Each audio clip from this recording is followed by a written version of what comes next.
Greetings. Some relics are meant to be dug, collected, and displayed. Others are intended to stay in place for future generations.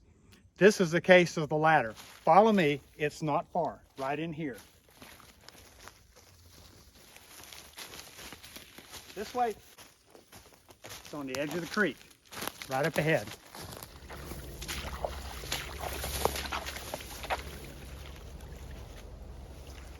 This is like a puzzle game of where is Waldo? Can you pick it out? Can you see what's different? Gonna let you look really, really hard. And if you look straight ahead, you'll see a tree that's been cut off about chest high.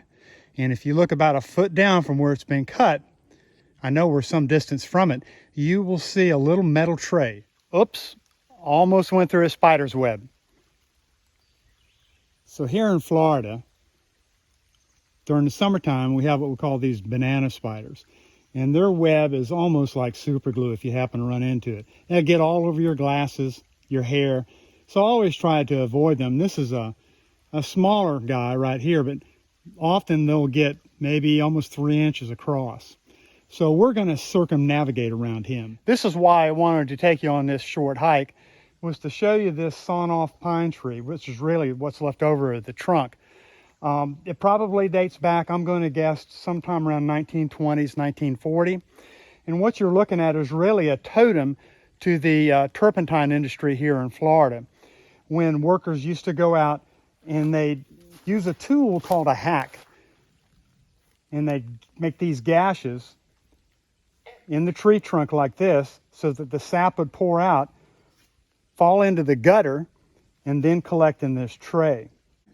This method of cutting these slashes into the tree was first invented by a chemist named Charles Hertie back in 1902. Before that, the trees were never able to live out to the extent of their natural life. They always died early. But he came up with the idea of making the hash marks on one side of the tree, come around to the other, and then there would be another series of hash marks. You can just barely see it on the opposite side. And here's part of the old gutter. And the reason I thought that these might date back to around 1920, 1940 were the nails. Okay, these are not square nails, which would mean turn of the century, 1900 or earlier. The collection method that had become ubiquitous with the Hertie method was the use of a clay pot. It was orange in color, would hold about a quart of the sap, and it was normally hung underneath these gutters. The variant of this is the tin tray you see today, which I think is a latter method. The roads that would have been used to access this property are long gone, but I would imagine that right over here where the high ground starts and where you can see a timber stand has been planted, that's probably where the old road would have come in and traveled parallel to this creek we're standing next to. They may have come in by automobile, they may have come in by a mule pulling a wagon, but they had to have some method of carrying out the sap once it was collected. And normally they put them in big barrels and took them back to a central processing plant.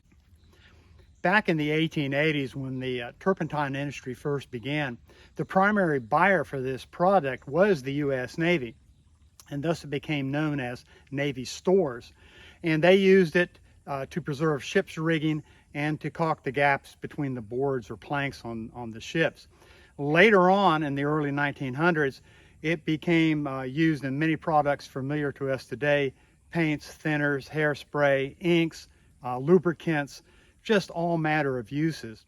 Now, the laborers who went out into these hot, steamy Florida woods in the summertime were primarily African Americans. Some of them were on lease from prisons. Some of them were free. They may have only been paid in coin 10 cents an hour, or they were paid in script that could only be used at the company store. Most of them lived in shanties quite far out from towns. They had no means to get into town to buy food or supplies, so the company owned them, and it was a racket. An interesting technique in the Hertie method is that the laborers always began making their initial gashes low on the tree. When one gash ran out of sap, they'd come up about another inch and make another one. and continue coming up like so, all the way up until they're probably about head high. Let's see what we've got in this tray. Got leaves, we've got some bits of acorns. I can see some seeds from old raccoon scat. I know it's hard for you all to see it, but I can tell it's in there. Raccoons love to come up and kind of sit and check things out. And this would be a good place for them to do it. So we've got a cake of what looks like old turpentine in here. Let's see if we can get a plug out. Oh, there we go. Oh, looks just like tar. It has. Sure does. Wonder how that's going to light. Yep, still lights today. Oh, you know what they say, variety is the spice of life. That's why I thought I'd give you a glimpse into the past of the turpentine industry, not just in Florida, but actually the entire southeastern United States. A couple of weeks I'll be back. It's going to be a different video. Might be really different, but stay tuned. Take care, and I'll see you next time.